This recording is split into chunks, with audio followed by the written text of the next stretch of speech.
Year 517 AD में इंसानों और मॉन्स्टरों के बीच एक जंग छिड़ी थी। इस जंग का कारण निव्य नाम की एक डायन थी जिसे कि ब्लड क्वीन कहा जाता था, जिसने कि पूरी दुनिया पर अपना काला जादू फैलाकर धरती से इंसानों को मिटाना शुरू कर दिया, जिस वजह से उस वक्त के राजा आर्थर को ब्लड क्वीन से हार मानना पड़ा था। ब्लड क्वीन चाहती थी कि इस दुनिया में इंसानों के साथ मॉन्स्टर भी रहे और पूरी दुनिया में उनका राज हो, लेकिन राजा आर्थर ऐसा नहीं चाहते थे। इसलिए उन्होंने ब्लड क्वीन को खत्म करने का डिसाइड किया, जिसमें उनकी मदद खुद ब्लड क्वीन की ही बहनों ने किया। किंग आर्थर के पास एक जादुई तलवार थी जिसे एक्सकैलिबर कहा जाता था, जिससे कि उन्होंने ब्लड क्वीन के सर को काट दिया, पर इससे भी वो मरी नहीं। वहाँ पर जो पेड़ था उसने ब्लड क्वीन के सारे खून को अपने अंदर सोख लिया और फिर राजा ने ब्लड क्वीन के शरीर के अलग अलग टुकड़े करके बक्सों में डाल दिया और उन्हें मंत्रों से बंद करके दुनिया के अलग अलग कोनों में छुपा दिया, ताकि कोई भी ब्लड क्वीन को दोबारा से जिंदा न कर पाए। इसके बाद ये कहानी प्रेजेंट में आती है और हमें हेल बॉय को दिखाया जाता है, जो कि एक बीपीआरटी नाम की एजेंसी में एजेंट था और इस एजेंसी का काम दुनिया में आने वाले मॉन्स्टर और शैतानी आत्माओं को रोकना था। इस एजेंसी में हेल बॉय का एक सबसे अच्छा दोस्त लुइस था, जिसे कि एजेंसी ने वैम्पायर्स को ढूंढने के लिए भेजा था,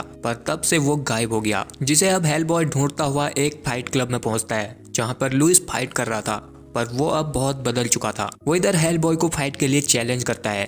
अब हेल बॉय उसे समझाने की कोशिश करता है और उसे अपने साथ एजेंसी चलने के लिए कहता है, पर वो उसकी किसी भी बात को नहीं सुनता, बल्कि वो उस पर ही हमला कर देता है। अब हेल बॉय उसे पकड़ता है और जब वो उसका मास्क निकालता है तो लुइस पूरी तरह से मॉन्स्टर में बदल चुका था और वो हेल बॉय को मारने की कोशिश करता है, पर हेल बॉय उसे उठाकर एक खंबे में फेंक देता है, जो कि उसके शरीर के आर पार हो जाता है। लेकिन हेल बॉय ऐसा करना नहीं चाहता था। फिर इधर लुइस अपने इंसानी रूप में आने लगता है और वो मरने से पहले हेल बॉय से कहता है कि दुनिया का अंत नजदीक है। अब उसके मरने के बाद हेल बॉय बहुत दुखी होता है, क्योंकि वो उसका इकलौता दोस्त था। जिसके बाद वो अपनी एजेंसी बीपीआरडी सेंटर में वापस आ जाता है, जहां वो अपने पिता प्रोफेसर ब्रूम से मिलता है, जिसने कि हेल बॉय को बचपन से पाला था। वो हेल बॉय को ओसाइरस क्लब के बारे में बताते हैं, जो कि बड़े बड़े मॉन्स्टर को मारने के लिए काम किया करती थी, पर इस बार उन्हें हेल बॉय की मदद चाहिए थी। इसलिए अब हेल बॉय उनकी मदद के लिए लंदन ओसाइरस क्लब में जाता है, जहाँ वो ओसाइरस क्लब के कुछ लोगों से मिलता है, जो उसे बताते हैं कि उन्हें जंगल में 3 बहुत बड़े मॉन्स्टर दिखे हैं, जिसे मारने के लिए हेल बॉय को यहाँ बुलाया गया है। इधर एक औरत भी थी जिसका नाम लेडी हैटन था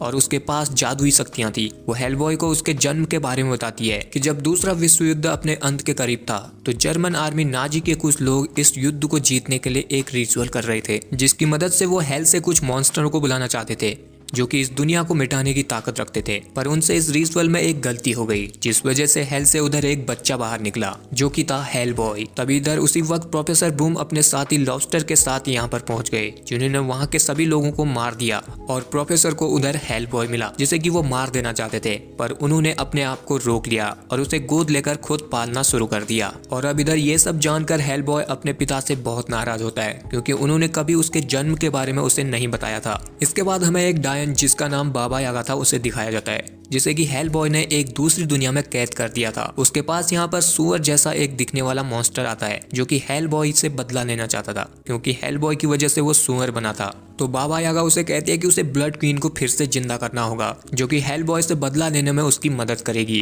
तो वो अब ब्लड क्वीन के शरीर के टुकड़ों को ढूंढने के लिए निकल पड़ता है, जहाँ वो उन बॉक्सेस को ढूंढते हुए एक चर्च में पहुंचता है। वो वहाँ सभी पादरी को बड़ी बेरहमी से मार देता है और आखिरी बचे हुए पादरी से ब्लड क्वीन के शरीर के टुकड़े जिस बॉक्स में रखे थे उसके बारे में पूछता है। तो वो उसे अपनी जान बचाने के लिए एक अंडरग्राउंड में ले जाता है, जहाँ की एक बहुत बड़ा बॉक्स था। फिर वो मॉन्स्टर पादरी से उसे खोलने के लिए कहता है, क्योंकि उस बॉक्स को भगवान की पूजा करने वाले की जुबान ही खोल सकती थी, पर वो पादरी उसे नहीं खोलता। तो वो मॉन्स्टर उसकी जुबान को निकाल कर खा लेता है और फिर वो एक मंत्र पढ़ता है, जिससे वो बॉक्स खुल जाता है और उस बॉक्स के अंदर था ब्लड क्वीन का सर। फिर उधर हमें हेल बॉय को दिखाया जाता है, जो कि ओसाइरस क्लब के लोगों के साथ उन बड़े मॉन्स्टर को मारने के लिए जंगलों में जाता है। पर यहाँ वो ओसाइरस क्लब के लोग हेल बॉय पर ही भाला घोंपकर मारने लगते हैं, क्योंकि लेडी हैटन ने उन्हें भविष्यवाणी करके बताया था कि एक दिन हेल बॉय इस दुनिया को खत्म कर देगा। और अब हेल बॉय उनसे भागने लगता है, पर वो लोग उसे एक जगह पर पकड़ लेते हैं और उसे सौंप देते हैं। और फिर जब वो हेल बॉय को मारने वाले थे, तो उसी वक्त यहाँ पर वो जायंट मॉन्स्टर आ जाते हैं, जो कि इन लोगों को मारकर खाने लग जाते हैं। और अब हेल बॉय बहुत जख्मी हो चुका था।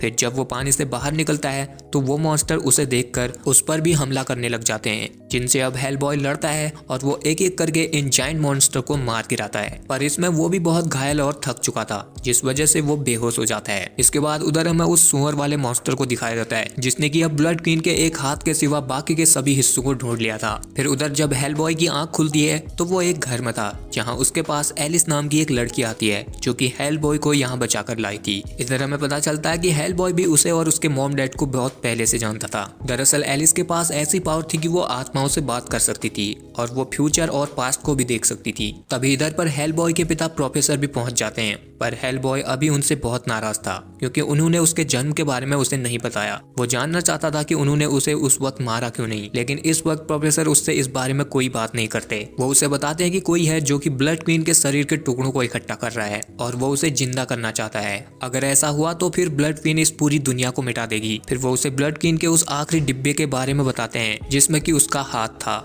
और उसे ओसाइरस क्लब में ही रखा था। जिसके बाद वो उसे एक बेन नाम के आर्मी मेजर से मिलाते हैं जो हेलबॉय के साथ वहां जाने वाला था। इसके बाद हेलबॉय मेजर और एलिस के साथ ओसाइरस क्लब पहुंचता है जहां की हर तरफ लाशें बिखरी पड़ी थी। तभी उन्हें वहां लेडी हैटन की भी लाश मिलती है। एलिस को महसूस होता है कि लेडी हैटन की आत्मा अभी भी यहीं पर है, तो वो पता लगाने के लिए कि उन्हें वहां किसने मारा है लेडी हैटन की बॉडी को छूती है, जिससे लेडी हैटन की आत्मा एलिस के मुंह से बाहर आ जाती है जो हेलबॉय को बताती है कि ब्लड क्वीन जिंदा हो गई है। अगर उसने अपने सभी बॉडी पार्ट्स को जोड़ लिए तो उसे अपने लिए एक किंग चाहिए होगा जिसके लिए वो हेलबॉय के पास जरूर आएगी। फिर तभी वो बताती है कि अभी भी वो यहीं पर है जिसने उन लोगों को मारा है। जिसके बाद हेलबॉय को कुछ आवाज आती है और जब वो वहां देखने लगता है तो उधर वो सुअर मॉन्स्टर था जो कि ब्लड क्वीन के उस हाथ को लेने के लिए आया था।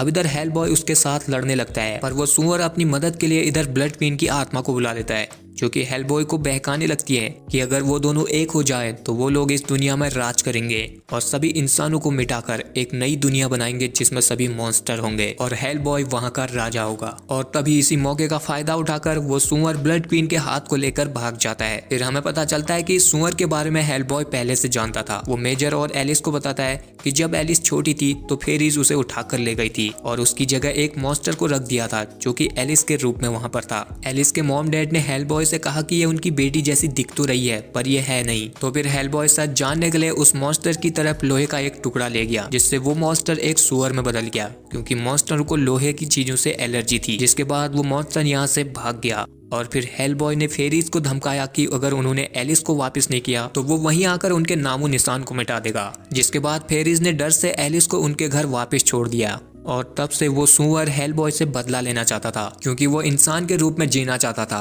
पर हेलबॉय की वजह से वो एक सुअर में बदल गया। वहीं दूसरी तरफ अब ब्लड क्वीन को अपने शरीर के सारे हिस्से मिल गए थे जिन्हें वो एक रिचुअल करके अपने शरीर के टुकड़ों को सिलकर जोड़ लेती है और फिर वो ठीक होने के बाद उस सुअर से वादा करती है कि वो उसकी ताकत को बढ़ा देगी जिससे वो हेलबॉय से अपना बदला ले सकता है। जिसके बाद उधर हेलबॉय मेजर और एलिस के साथ एक रेस्टोरेंट में जाते हैं जिसके नीचे बीपीआरडी का सीक्रेट बेस था जहाँ की हेलबॉय के पिता प्रोफेसर ब्लड क्वीन के बारे में रिसर्च कर रहे थे। हेलबॉय उनसे अभी भी नाराज था और वो उनसे अपने सवालों के जवाब चाहता था, पर प्रोफेसर अभी भी उसे नहीं बताते जिससे हेलबॉय को गुस्सा आ जाता है और वो यहाँ से जाने लगता है।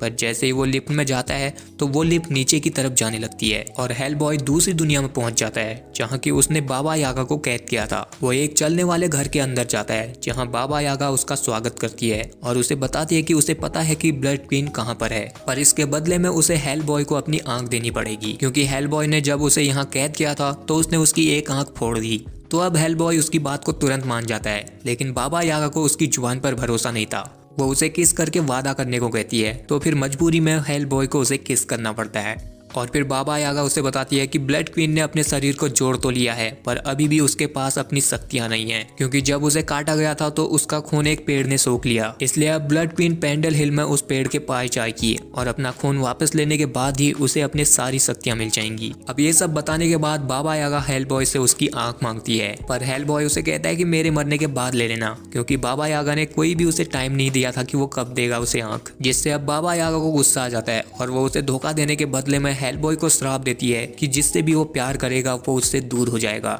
और फिर हेलबॉय उसके घर के दरवाजे से प्रोफेसर की टेबल के ऊपर गिरता है। जिसके बाद हेलबॉय मेजर और एलिस ब्लड क्वीन को रोकने के लिए उस पेंडल हिल की तरफ जाते हैं ताकि वो ब्लड क्वीन को उस पेड़ से अपना खून लेने से रोक पाए। पर जब वो हेलीकॉप्टर से जंगलों में उतरते हैं तो यहाँ जमीन के अंदर से मुर्दा लोग बाहर निकल जाते हैं और वो उन पर हमला कर देते हैं। तो फिर मेजर हेलबॉय से ब्लड क्वीन को रोकने के लिए जाने को कहता है और खुद यहाँ उन मॉन्स्टरों के साथ लड़ने लगता है। पर उधर ब्लड क्वीन उस पेड़ के पास पहुंच चुकी थी और वो उस पेड़ से अपना सारा खून वापस सोख लेती है। जिसके बाद वो सबसे पहले अपनी तीनों बहनों जिन्होंने उसे धोखा दिया था उनमें से 2 लोगों को मार देती है और तीसरी बहन को अपनी वफादारी साबित करने के लिए कहती है। तभी यहाँ पर हेल बॉय भी पहुंच जाता है जो कि ब्लड क्वीन को रोकने की कोशिश करता है, पर ब्लड क्वीन यहाँ पर एक पोर्टल खोलती है और वो यहाँ से जाने लगती है। और तभी इधर पर एलिस भी पहुंच जाती है। तो ब्लड क्वीन हेल बॉय को यहीं पर रोकने के लिए एलिस के गले पर अपने ताज का एक कांटा फेंकती है जिसमें कि जहर था और वो एलिस के शरीर पर फैलने लगता है। अब यहाँ पर ब्लड क्वीन की वो तीसरी बहन भी थी जो कि हेल बॉय को बताती है कि इसे सिर्फ एक ही आदमी ठीक कर सकता है जिसका नाम मर्लिन है और वो हजारों सालों से एक गुफा में सो रहा है। तो अब हेल बॉय एलिस को लेकर उस गुफा में पहुंचता है और वो मर्लिन को उसकी कब्र से बाहर निकालता है। जिसके बाद मर्लिन एक मंत्र पढ़ के एलिस के गले से उस कांटे को निकाल देता है और एलिस ठीक हो जाती है। पर तभी मर्लिन मेजर और एलिस को सुला देता है और वो हेल बॉय को उसके माँ बाप के बारे में बताता है कि तुम राजा आर्थर के वंशज हो। किंग आर्थर की एक ग्रैंड डॉटर थी जो कि अक्सर रात में काला जादू देखने के लिए जाती थी और उसे एक दिन एक डीमन से प्यार हो गया। फिर उन दोनों ने जब शादी की तो तुम यानी कि हेल बॉय पैदा हुआ। मतलब कि हेल बॉय इंसान और शैतान का बेटा था। जिसके बाद मर्लिन यहाँ पर अपने जादू से किंग आर्थर की वो तलवार निकालता है जिससे उन्होंने पहले ब्लड क्वीन के सर को अलग किया था। वह हेल बॉय को उस तलवार को लेने के लिए कहता है क्योंकि वही इस तलवार का इस्तेमाल कर सकता था और ब्लड क्वीन को मार सकता था। पर जब हेल बॉय उस तलवार को उठाने के लिए उसे छूता है तो उसे दिखाई देता है कि उसके वो दोनों सींग बढ़ चुके हैं जिनमें की आग लगी है और वो एक ड्रैगन में बैठकर इस दुनिया को ही मिटा रहा है। पर हेल बॉय ऐसा करना नहीं चाहता था, इसलिए वो इस तलवार को बाहर नहीं निकालता। अगर उसने ऐसा किया तो उसके अंदर शैतान हावी हो जाएगा और वो पूरी दुनिया को मिटा देगा। तो अब वो तलवार वापस से आर्थर की कब्र पर पहुंच जाती है। मर्लिन हेल बॉय को बताता है कि उसने अपनी सारी ताकत इस तलवार को लाने में लगा दी थी, इसलिए वो अब यहाँ पर मर जाता है। फिर उधर हम ब्लड क्वीन को देखते हैं जिसने अपने काले जादू से पूरी दुनिया पर प्लेग की बीमारी फैला दी थी जिससे सभी इंसान मर रहे थे और जितने भी छुपे हुए मॉन्स्टर थे वो सब आजाद हो चुके थे। और फिर ब्लड क्वीन BPRD के हेड ऑफिस पहुंच जाती है जहां वो सभी लोगों को मारकर हेल बॉय के पिता प्रोफेसर को अपने साथ एक चर्च पर ले जाती है। हेल बॉय को जब इस बात का पता लगता है तो फिर वो मेजर और एलिस के साथ उस चर्च पर जाता है जहाँ की वो सुअर उनका इंतजार कर रहा था। पर अब उसे ब्लड क्वीन ने बहुत ताकतवर बना दिया था जिस वजह से हेल बॉय उसके सामने कमजोर पड़ रहा था। तभी हमें पता चलता है कि मेजर के अंदर भी एक मॉन्स्टर है जिसे कंट्रोल करने के लिए वो एक इंजेक्शन लेता था। पर अब वो हेल बॉय की मदद करने के लिए अपने अंदर के मॉन्स्टर को बाहर निकालता है और वो एक टाइगर के रूप में बदल जाता है। जिसके बाद हेल बॉय और वो उस सुअर से लड़ते हैं पर फिर भी वो सुअर इन दोनों पर भारी पड़ रहा था। वो यहाँ पर एक बड़े से पत्थर को उठाता है जिससे जब वो हेल बॉय को मारने वाला था तो इधर ब्लड क्वीन आ जाती है और वो उसे रुकने के लिए कहती है। पर वो सुअर उसे कहता है कि तुमने वादा किया था, मुझे मेरा बदला लेने दो। जिससे ब्लड क्वीन को गुस्सा आ जाता है और वो उस सुअर को ही मार देती है। जिसके बाद वो यहाँ पर एक फ्लोर तोड़ती है जिसके अंदर आर्थर की कब्र थी और उसकी तलवार भी वहीं पर थी जिससे ब्लड क्वीन को मारा जा सकता था। पर उसे निकालने से हेल बॉय के अंदर का मॉन्स्टर जाग जाएगा और वो दुनिया को मिटा देगा। और ब्लड क्वीन ऐसा ही चाहती थी। वो हेल बॉय को फिर से बहकाने की कोशिश करती है और उसे उसका राजा बनने के लिए कहती है। जिसके बाद वो दोनों इस दुनिया पर राज करेंगे और यहाँ मॉन्स्टर ही रहेंगे। पर हेल बॉय अभी भी उसे मना कर देता है। तो अब ब्लड क्वीन इधर हेल बॉय के पिता प्रोफेसर को ले आती है और वो हेल बॉय के सामने प्रोफेसर को मार देती है जिससे हेल बॉय को बहुत गुस्सा आता है और वो अब ब्लड क्वीन को मारने के लिए उस तलवार को निकाल देता है। और उसके ऐसा करते ही उसमें शैतान जाग जाता है और उसके दोनों सींग निकल आते हैं जिनमें आग लगी हुई थी। और उधर बाहर भी अब धरती फटने लगती है जिसमें से बड़े बड़े मॉन्स्टर बाहर निकल रहे थे जो कि इंसानों को मारने लगते हैं। और इधर अब ब्लड क्वीन हेल बॉय को बहकाकर अपने साथ एक नई दुनिया बनाने के लिए कहती है।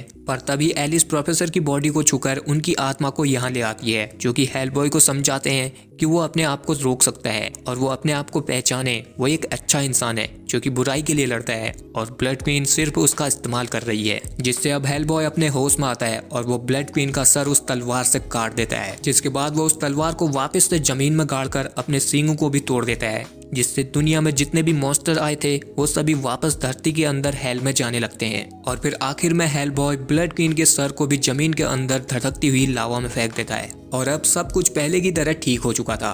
फिर हमें 6 महीने बाद का टाइम दिखाया जाता है जहाँ कुछ साइंटिस्ट किसी सीक्रेट जगह पर एक एक्सपेरिमेंट कर रहे थे जिन्हें कि यहाँ हेल बॉय, एलिस और मेजर रोकने के लिए आते हैं। और उन्हें यहाँ पर एक टैंक मिलता है जिसके अंदर एक अजीब सा क्रिएचर था और यहीं पर the and so I hope you guys कि आपको ये वीडियो पसंद आया होगा। अगर आया तो इस वीडियो को लाइक शेयर तो आपको करना ही है और चैनल को सब्सक्राइब जरूर कीजिए। और अगर आपको हमारे वीडियोस की नोटिफिकेशन नहीं पहुंच पा रही है तो नोटिफिकेशन बेल पर क्लिक करके उसमें ऑल नोटिफिकेशन को ऑन कर लें। बाकी मैं मिलता हूं आपसे अगली वीडियो में, तब तक के लिए आप हमारे चैनल की और वीडियोस को भी देख सकते हैं।